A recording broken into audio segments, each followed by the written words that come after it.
What's up, guys? Today we are going to talk about 5 things that we hate about our new CRZ for the channel. Always remember, hate is a strong word. Hate is a strong word because, to be honest, it's like there's never really anything about vehicles that we really do hate. Yeah. They're more of just like things that we're being hyper picky about, because most of the cars that we have on the channel are pretty fantastic. Honestly, they're all really good. And I would say hate could be used for how the bodywork fits on the MG. Let's not talk about that. Anyways, yeah. So Number one, these doors. these doors, dun, dun, dun, dun, dun, dun, dun, Okay, dun, fair, dun. yeah. They're way too long for the car. That's reason number one. The doors are very long. So I want to, funny enough, I was doing some research. This car is 161 inches long. A Fit, like Vanessa's, Yeah. V8, is 162. No way. Is 162 inches long. And That's insane. the doors on the Fit are very well sized and appropriate, I feel like. Yeah. And these are massive. Like, trying to get out of this in a parking lot next to other vehicles is horrible. I wonder what the wheelbase comparison is. Do you happen to know that off the top of your head? I don't know the wheelbase off the top of my head, but I think they're pretty close because I pulled up next to it when we were getting some tires done. Yeah. And I was like, this is basically the same thing. That would be really funny if the wheelbase and it's like they're just like, how do we make a Fit a 2-door and a hybrid? And this was it, Yeah. I'm actually Yeah. gonna check right now just because, you can talk about. And while you're checking that, I'm gonna talk about reason number 2. The rear windows have no visibility, and it's not because of these awesome stickers. If you want some awesome stickers, check out Night Doings. We'll put a link for that as well.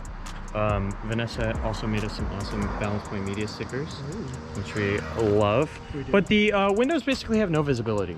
Yeah, none. And actually, if you look at the black kind of area that surrounds the window, you can see the actual glass that's available Yeah. is incredibly small. And when you turn your head to look behind you, this is useless and none of this exists. Yeah. Like, none of this exists.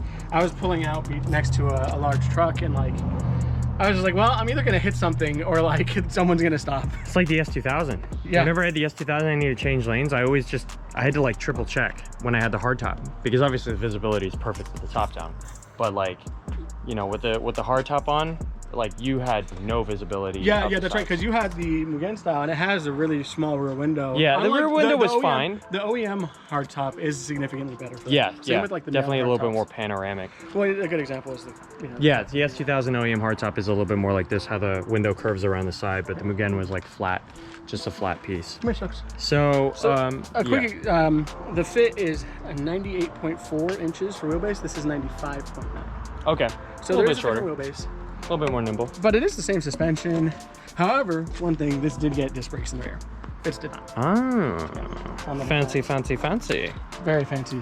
Reason So, number 3. Yes, Factory HIDs. yes. Now, HIDs were a really cool thing of the time, and it's not that they're not cool. However, And we say this with a caveat, because the fact that you get HIDs on a Honda at these price points, it's pretty impressive. it is, no argument. And granted, this is part of like the EX, like more of the It is the higher end thing. However, factory parts for HIDs are absolutely through the roof expensive. Yep. I think whatever this needs is like $500, and because one of the HIDs is out. Yeah, and I'm not spending $500 No. to fix HIDs. We got an LED conversion, so we're gonna and that do, was $60. yeah, Like $60. $60. And just as bright. The only downside is you don't get cool warm up, but that's it. Yeah, the warm up is the best part. And of if you the guys HIDs. remember, we did do the LED on this. Yes. If you guys are interested in an LED headlight conversion for a G37 3/4 sedan, It's 350Z, it's pretty much the all same. the same We have the same kit that's actually going to go to the CRZ. But if you want to check it out, we'll put that video up there. In that direction. Where? Up there. Up there. Yeah. She even looked. All right. So reason number 4. Reason number 4. The auto stop with this transmission, this isn't automatic. Yep. The auto stop functions off of the brake. When you release the brake, the car will turn back on, which is fine. However, the amount of time it takes to kind of do the whole process of turn back on, get into gear, and be ready to move, it's not a long process, but it's a little longer than you'd expect it to be. It's definitely something here in California where people would probably honk at you consistently. Yeah, and we say this with a caveat as well because this technology was very new when this car came out. It was, yes. Like that auto shut off, turn back on. Like really the only cars that had it were this and like early Priuses. Yeah. I'm sure there were, you know, other companies that had it, but like those are the only two that really like that you really knew about. Mass produced. Yeah, like auto stop at is that starting price to really point. be a thing now. Yeah. With like modern cars I drove now. a new Explorer Hybrid recently, and it had the auto stop, and it even had something where when you came to a complete stop, the brake would lock it. Yeah. Like it was in park, and you had to tap the gas. This doesn't lock but either. So even with the brake locked, I could floor it, and it would be ready to go. Like it'd be like split second fast. Yeah, and this you kind of have to wait to feel the car turn on, and feel it start to roll forward on its own before you just kind of get right back into it. Yeah, exactly. And again, it's not really a problem, but it's also one of those things where it's like, we live in a place with many impatient people, and I definitely foresee getting honked at a good amount. Yeah, you know, for sure. Is what it is. Yeah. So. And then finally, that's going to bring us back to reason number 5. Reason number 5 is the ride height of the car. Which is a weird one. Which is so weird because like it's got such a big wheel gap. It does. It's actually not that big of a wheel gap for a Honda. No. If you like compare it to like the old EKs, the EGs of the past.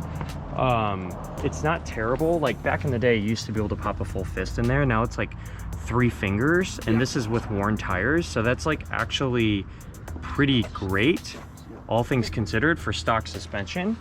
But as you can see, like this car scrapes a lot. A surprising amount, actually. Yeah. And like you actually, and it's not a complaint because I'm obviously going to lower the car eventually.